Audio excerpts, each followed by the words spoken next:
Saudações a vocês que me acompanham neste canal. Neste vídeo nós daremos prosseguimento ao projeto de leitura das Meditações de Marco Aurélio, PLMMA, número 3, tratando do livro 1º das Meditações, especificamente da entrada 8 à entrada 11, ou capítulo 8 a capítulo 11. Vimos nos 2 episódios ou vídeos anteriores do PLMMA, Marco Aurélio fazendo exercícios de gratidão que incluem pessoas da sua família e alguns de seus mestres. Ele teve uma educação esmerada e reconhece a importância desses professores que frequentavam a sua casa e desses professores que atendiam particularmente a ele nas suas escolas. E o fato de ele mencionar tantos professores de filosofia, de gramática, de eloquência, mostra a importância que ele dava à educação. De fato, era alguém que acreditava que a educação pudesse transformar um ser humano, pudesse transformar um indivíduo, e nós vemos, pelos vestígios que da sua vida nos deixam os historiadores, muitas vezes posteriores, que ele continuou a frequentar esses professores, que os manteve sempre por perto, que os honrou e assim mostrou que eles eram os verdadeiros sabedores, os verdadeiros merecedores de glória, né? Júnior Rústico, de que falamos no vídeo anterior, no PLMMA 2, foi honrado por Marco Aurélio, elogiado, uma estátua sua, logo depois de sua morte, foi colocada no Senado. E isso mostra a imensa gratidão que Marco Aurélio tinha relativamente a essas pessoas. E ele continua falando disso. Ele fala mais dos seus professores, dos seus mestres, do que os seus próprios familiares. Ele fala mais daquilo que ele pôde aprender observando esses indivíduos que ele conheceu de modo bastante íntimo, do que daqueles que se relacionaram com ele por causa do poder. Isso mostra que ele coloca a educação acima dessas questões políticas. Muito bem. Então temos aqui a entrada 8, você pode acompanhar a leitura da tradução de Dona Virgínia de Castro e Almeida na descrição, eu coloco a transcrição do texto aqui embaixo. Na entrada 8 temos um exercício de gratidão a Apolônio. Este é um outro Apolônio, chamado Apolônio de Calcedônia. Calcedônia é uma cidade na Bitínia, perto de Constantinopla, ali no Oriente. E esse Apolônio foi muito importante para Marco Aurélio. Marco Aurélio continuou frequentando a sua escola, mesmo depois de velho, mesmo depois de adulto, para que se veja a estima em que ele tinha esse indivíduo. Então, a Apolônio, a liberdade de espírito e decisão rápida. Não colocar decisão alguma, nem um só momento, acima da razão. Ser sempre o mesmo nas dores agudas por ocasião da perda de um filho durante longa doença. Foi ele, para mim, exemplo vivo de que um homem pode ser simultaneamente rígido e meigo. Ensinou-me a evitar a impaciência ao dar qualquer explicação. Nunca se impacientava quando comunicava aos outros a sua ciência, e considerava esta rara qualidade o mais insignificante dos seus méritos. Também me ensinou a receber dos amigos o que eles têm na conta de benefícios, sem por isso me sentir amesquinhado, nem mostrar-me insensível. Algumas notas aqui a respeito do que se diz sobre Apolônio. Essa liberdade de espírito ou independência, é o adjetivo substantivado eleutheros, que está ligado à eleutéria, à liberdade. Ele diz que é uma decisão rápida, o termo aqui é um pouquinho mais complicado, quer dizer uma decisão que não é ambígua e nem recorre aos dados, à sorte, mas enfim, esta é uma proposta de tradução. Depois, ser sempre o mesmo, homoios, manter-se o mesmo nas dificuldades. Desculpem-me aqui a repetição de termos. Manter-se igual a si mesmo, ainda que o mundo esteja caindo sobre você. É algo bastante estoico. Este Apolônio é um professor estoico também. A maior parte dos mestres aqui citados é adepta do Pórtico.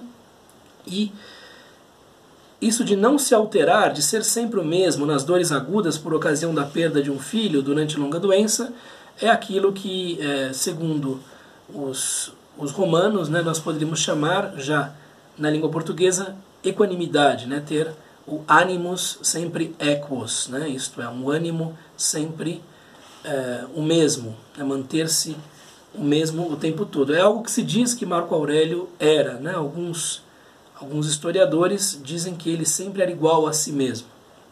Ele não se alterava muito com os acontecimentos, por mais infaustos que fossem, por mais terríveis que fossem. Bruna traduz este trecho com o não me alterar nos sofrimentos agudos, na perda de um filho, nas doenças prolongadas. E Seabra traduz isto, e sempre o mesmo, mantendo, subentende-se, nos sofrimentos agudos, na perda de um filho, nas longas doenças. Então, mesmo em doenças longas e com a perda de um filho, Marco Aurélio perdeu alguns filhos, manter-se o mesmo. Isso ele aprendeu com Apolônio. Um exemplo vivo de que um homem pode ser simultaneamente rígido e meigo. A palavra meigo perdeu muito da sua respeitabilidade ao longo do tempo. Hoje em dia é uma palavra quase do vocabulário infantil, né? Ou quando não usada de modo irônico.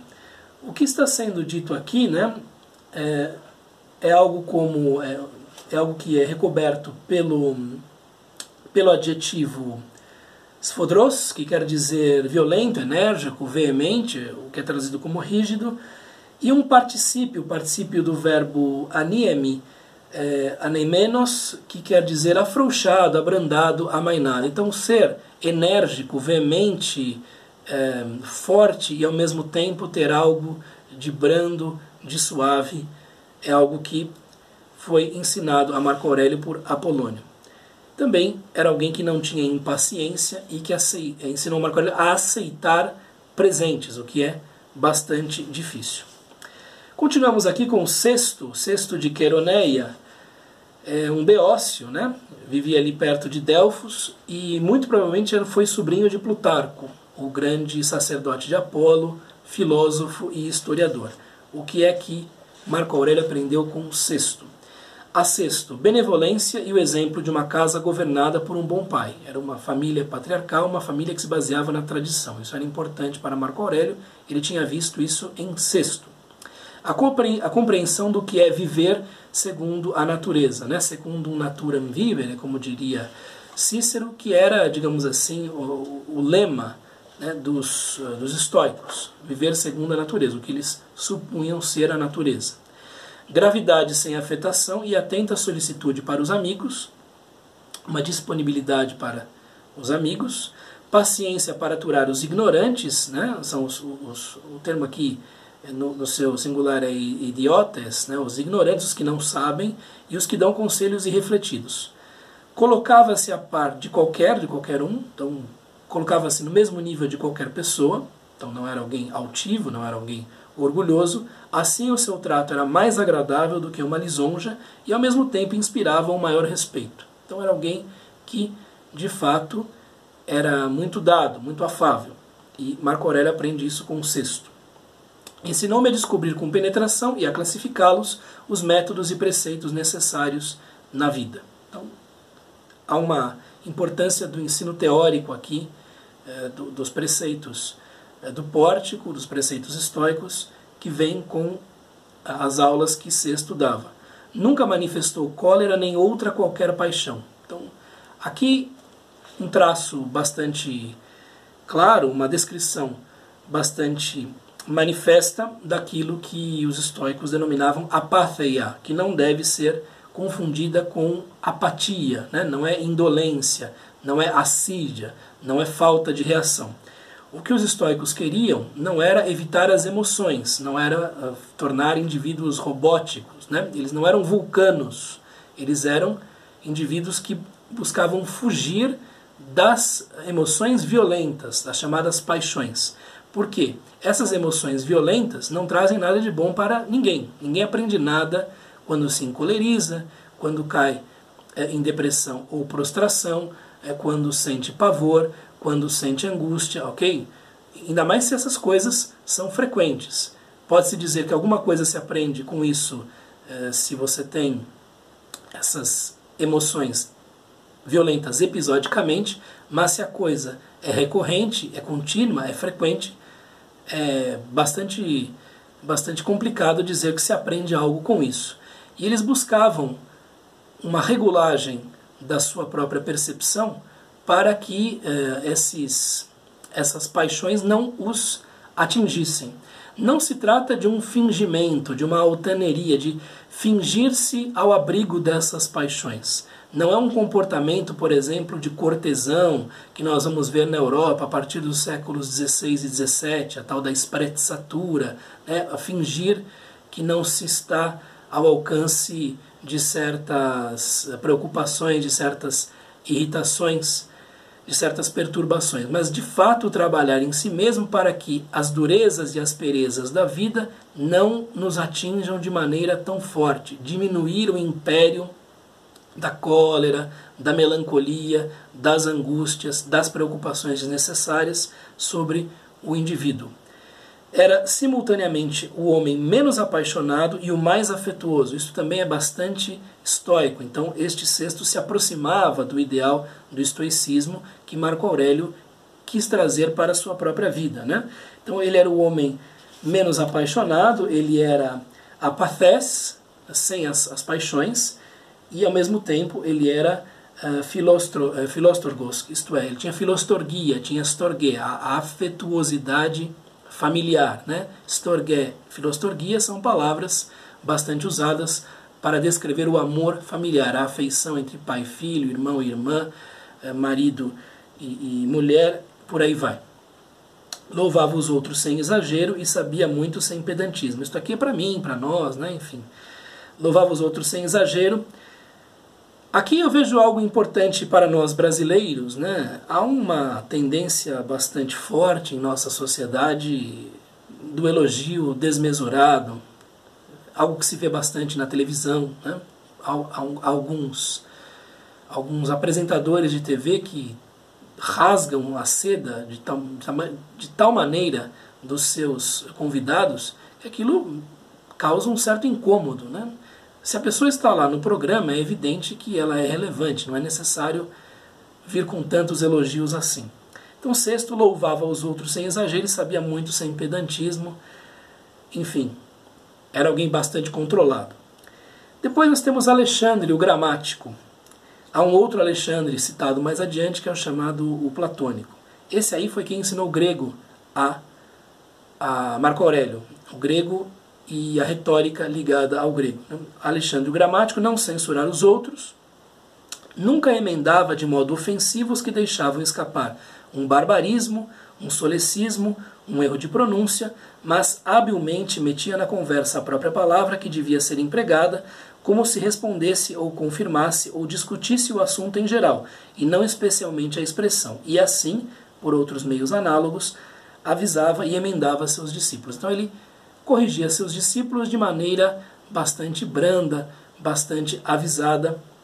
E isto que Alexandre fazia, eu acabei, de um certo modo, depois de ter sido muito deselegante e desagradável diversas vezes, acabei chegando a essa conclusão. Quando alguém usa uma palavra errada, uma expressão que não convém, para demonstrar o que seria melhor, em vez de você parar, dar um corte na pessoa e dizer seu burro, sua anta, não é assim que se fala, não é assim que se diz, você deve dizer tal coisa e não isso, né?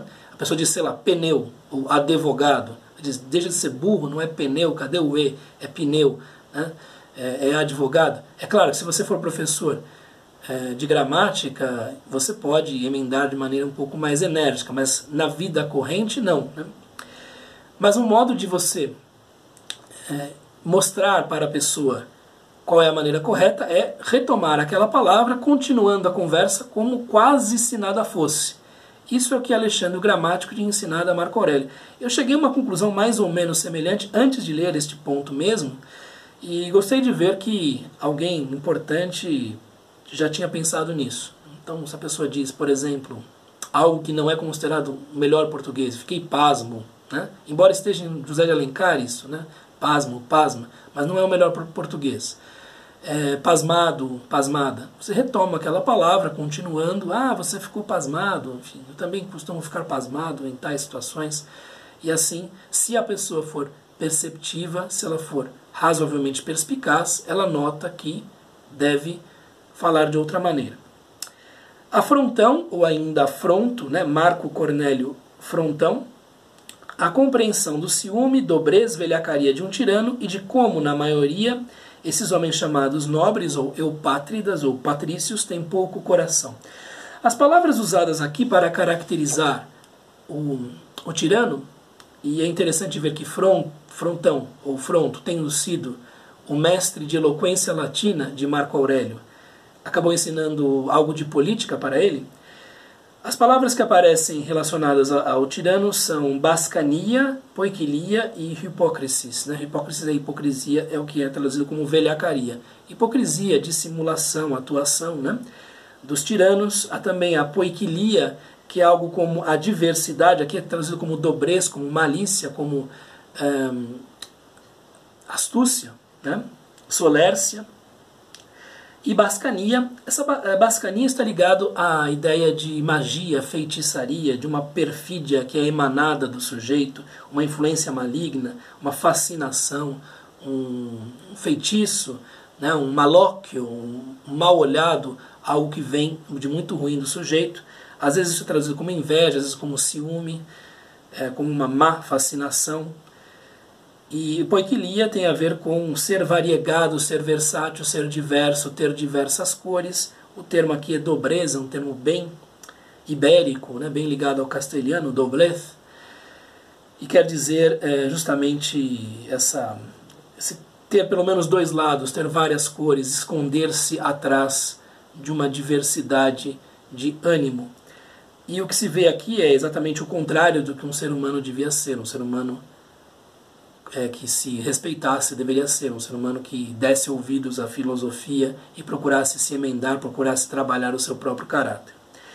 Muito bem, então, com Frontão, com Marco Cornélio Frontão, Marco Aurélio tem uma correspondência razoavelmente alentada quando ele era jovem. E o que se vê ali, eu não li a correspondência, eu li comentários sobre a correspondência, aliás, não muito longos.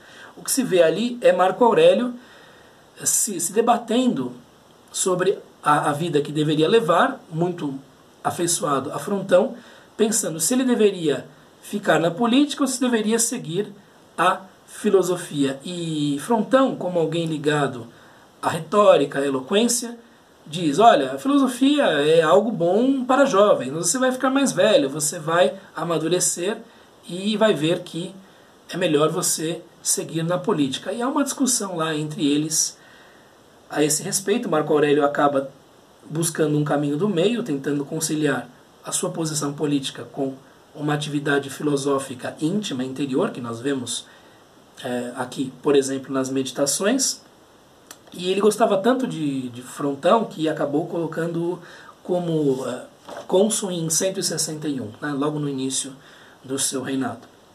Muito bem, então temos aqui mais 4 figuras que moldaram o caráter de Marco Aurélio, mais 4 exercícios de gratidão. Vemos o que Marco Aurélio pôde aprender com estes mestres, 2 mestres estoicos e 2 mestres ligados à sua educação linguística. Nós continuaremos no próximo vídeo, no livro primeiro das Meditações, falando de mais alguns mestres de Marco Aurélio, tudo o que ele aprendeu com esses grandes professores. Até lá, um abraço.